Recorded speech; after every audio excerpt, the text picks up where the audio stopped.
લોકો good morning, કેમ છો?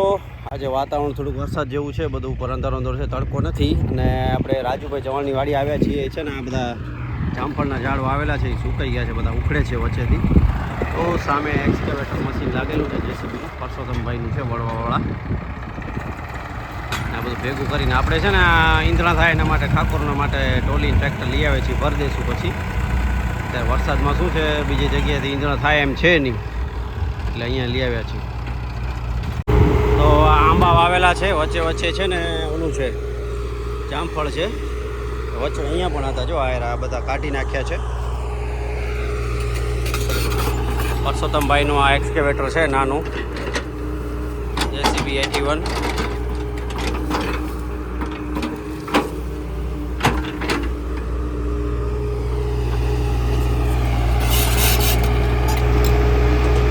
એર કન્ડિશનર કેબિન છે.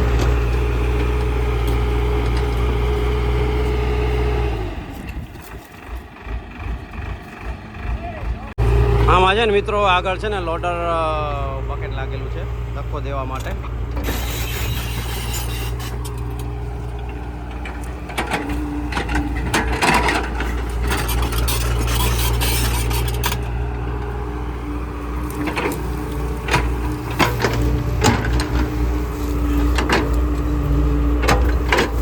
જેસીબીથી થોડુંક વધુ કામ કરે છે આ. જેસીબીમાં શું છે, ટાયર હોય એટલે આ છે ને એક ભેગા 3 લાઈનો ભેગી, 1 2 ને 3 લાઈનો ભેગી ઉખડતું આવે છે, એટલે જલ્દી કામ થઈ જાય એટલા માટે. કોમ્પેક્ટ સાઇઝ અને કામ પણ બહુ સારું કરે. મોટા આવે છે આનામાં પણ 120ના, 150ના, 200ના. પણ આ મશીન એકદમ ઇકોનોમિકલ છે, ફ્યુલ કન્ઝપ્શન બહુ ઓછું છે અને કામ પણ સારું આપે છે. બકેટ આમાં નાનું લાગેલું છે, નાલી ખોદવાનું. મોટા બકેટની જરૂર નથી, નહીં તો શું છે આની આંબાની પાળો પણ ડગી જાય એટલા માટે નાનું બકેટ નાખ્યું છે.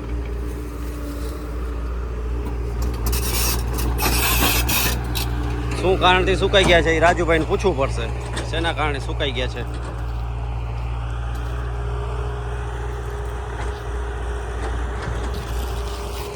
આંબા છે ને આ 2.5 વર્ષના 2.5 વર્ષના આંબા છે. સામે એના બાપુ છે ડ્રાઈવર, એ ટ્રેક્ટરથી ધક્કો દઈને ભેગો કરી રહ્યા છે.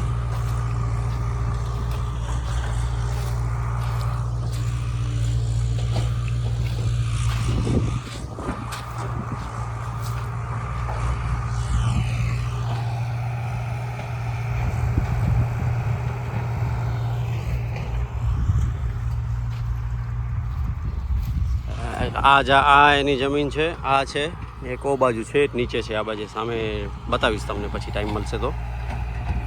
પછી નદી છે, એના ઉપર એક આંબા જ વાવેલા છે.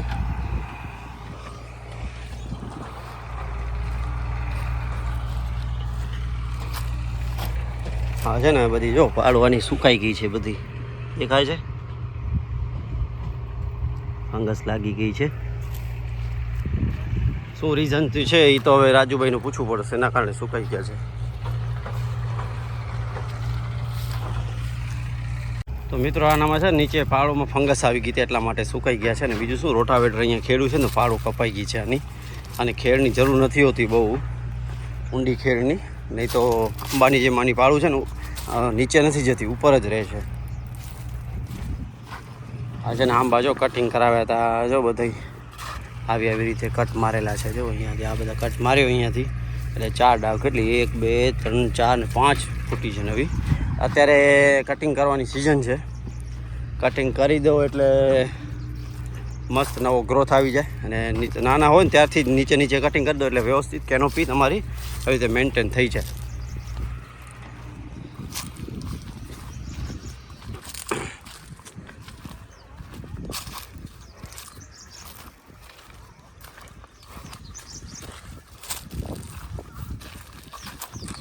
આ જુઓ તમે, વચ્ચે તુવેર વાવી છે. તુવેર બહુ સારી છે, પહેલાં પણ મેં વિડીયોમાં જણાવ્યું હતું. તુવેરની પાળ છે ને આના માટે બહુ હેલ્પફુલ છે, બીજા ઝાડવા માટે. મીઠી પાળ હોય એટલે બીજી એની પણ પાળો, આંબાની પાળો પણ ગ્રોથ કરે એની સાથે સાથે. આ તો ખાવા માટે રાખે છે, બાકી વચ્ચે રાખે જ છે આવી રીતે. આપણે વાવવાના છે આમ વચ્ચે, અંબા વચ્ચે જગ્યા છે ને એનામાં, એટલે 10 બાય 15 લાગે છે આ. ગેપ. આંબાનો ગ્રોથ કેવો છે જો, બધા થડ કેવા જાડા થઈ ગયા છે. તો મિત્રો આપણે વાડી આવી ગયા છીએ. અહીંયા વચ્ચે મોટો ખડ હતો, બધું હાથેથી લઈ લીધું છે. હવે છે ને દાંતી ખેડવાની છે, તો વચ્ચે ક્યાંક ઢગલા કર્યા છે ને ખડના, આ જે દેખાય છે ને તમને બધા વાયરા, એ બધા ઉપાડી લેશે માણસો. જો મોટા પડ્યા છે વચ્ચે, ક્યાંક મોટો ખડ લીધો છે ને. પહેલી આમ દાંતી ખેડી લેશું, પહેલી આમ ને પછી આવી રીતે કાલે કે પરમ દિવસે મગફળી વાવી નાખી. લગભગ પરમ દિવસે કાલે જ વાવી નાખીએ. એટલે શું છે વાંધો ના. કાલે લગભગ મંગળવાર છે, એટલે કાલે કદાચ નહીં વાવાય, પરમ દિવસે વાવાશે. આવું છે, પાણી ત્યાં ચાલુ છે. અને આપણે છે ને પાણી હોજમાં ખૂટે છે, તો પિયુષભાઈ નવાથી હોજમાંથી છે ને આપણે બકનળી કરી છે. હવે ઉપર જઈશ તો તમને બતાવીશ કેવી રીતે કર્યું છે. એક સાઈડ ફૂટોવાળો વાલ નાખી અને બીજી સાઈડ કોરું છે ભરીને પછી સીધું નાખી દીધું, એટલે પાણી ખેંચી લીધું. એટલે એ રીતે સેટિંગ કર્યું છે. તો બાજુ ચાલુ છે, તમને બતાવીશ મગફળીનું કામ, અને સોરી પાણી આપવાનું કામ જોઈ લઈએ. પછી 2-3 દિવસમાં થઈ જાય, એટલે ડ્રેગન ફ્રૂટને પણ એક દિવસ કાલે લગભગ પાણી આપી દઈએ, થોડુંક ભરાય એટલે. તો શું છે કે ડ્રેગન ફ્રૂટ પણ થોડાક હેલ્ધી થઈ જાય. તો હું લઈ આવ્યો છું, એટલે થોડુંક આમ ખેડી નાખીશ. બાકી સેટિંગ કરવું પડશે. જૂના આપણા કારીગર છે બિપિનભાઈ, કરશે સેટિંગ, પછી આપણે ખેડી દઈશું.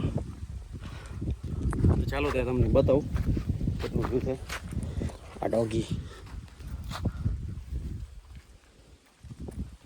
3 કૂતરા છે, જબરા છે. આમ નોલું માણસ દેખાય ને આમ જાણે તરત પાછળ દોડે, એટલે મતલબ વગડતા નથી પણ એમ ભસે છે, ખબર પડી જાય આપણને કે કોઈ અજાણ્યો માણસ આવ્યો છે ગાડીમાં. અહીંયા જો એકદમ ઊંચો ઢેબો હતો, એ ખણી લીધો છે. આ થોડુંક આમ લઈને બાજુ નાખવાનો છે, એ કરી દઈશું સેટિંગ. એ આંબો છે ને ઉપરથી તૂટી ગયો છે, જો નવો ફૂટી આવ્યો છે ને. એ છે ઉવા છે, બધી જગ્યાએ આવે છે ને આમ કટિંગ કરાવવાના છે. આંબા મોટા ડાળું છે ને, ત્યાંથી શું છે કે બીજી 4-5 નવી નીકળ્યા. અત્યારે વરસાદની સિઝન છે, તો ફૂટ પણ સારી નીકળી આવે. ચલો, પાણી બહુ ધીમું આવે છે. પાણી તો છે હોજમાં, એટલા માટે અટકી કાં તો ઉમાં ન હોય. રમેશ ઓલો ધર ખોલીને કરવું ન પડે. ઓલો ધર ઉમક અને અહીંયા જોઈ કેટલું ઊંડું યારો.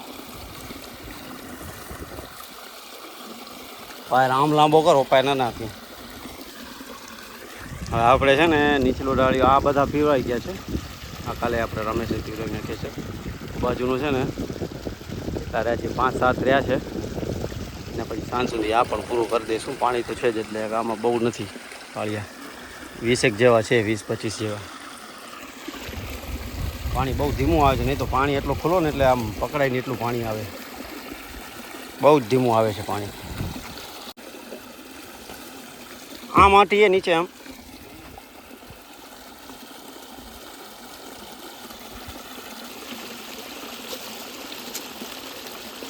અટક્યો કે કચરો તો છે જબરો. આમ ગોકા ભરાવ, બાજુમાંથી પકડ, બાજુમાંથી ફરાવો વાયરને. કચરો તો છે અહીંયા મિત્રો. બોલો, તો વાયર તો 25 ફૂટ આખો હાલી ગયો છે, 25-30 ફૂટ. હવે છે ને ફરાવતા રમેશ, ફરાવતા. એ જોજે લાગે નહીં. ફરાવ એમ ફરાવ. હજી અંદર નાખ, થોડોક અંદર નાખ. એવું અંદર જરાક નાખ. નહીં જતો હવે,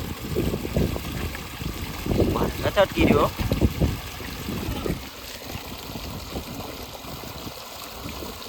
ફરાવીને કાઢતા.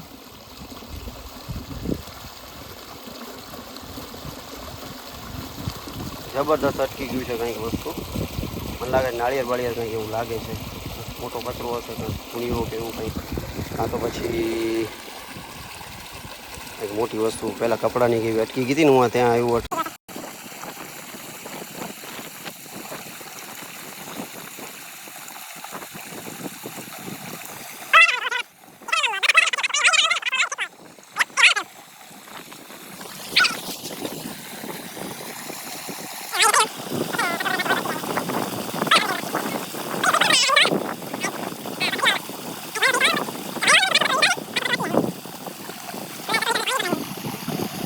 તો મિત્રો આપણે દાંતી ખેડવાનું ચાલુ કરી દીધું છે. ઉમાંથી હવે કચરો નીકળ્યો નહીં બહુ લાગે છે. અહીંયાથી જે અહીંયા સુધી દર જાય છે ને એનામાં પ્રોબ્લેમ છે. આવે છે ને ઓલો છેટ એ બાજુ દર છે ને એ ખોલીને આમ તાળીઓ જોઈન્ટ કરીને આ બાજુથી એનાથી પીવડાવી દઈએ પાણી.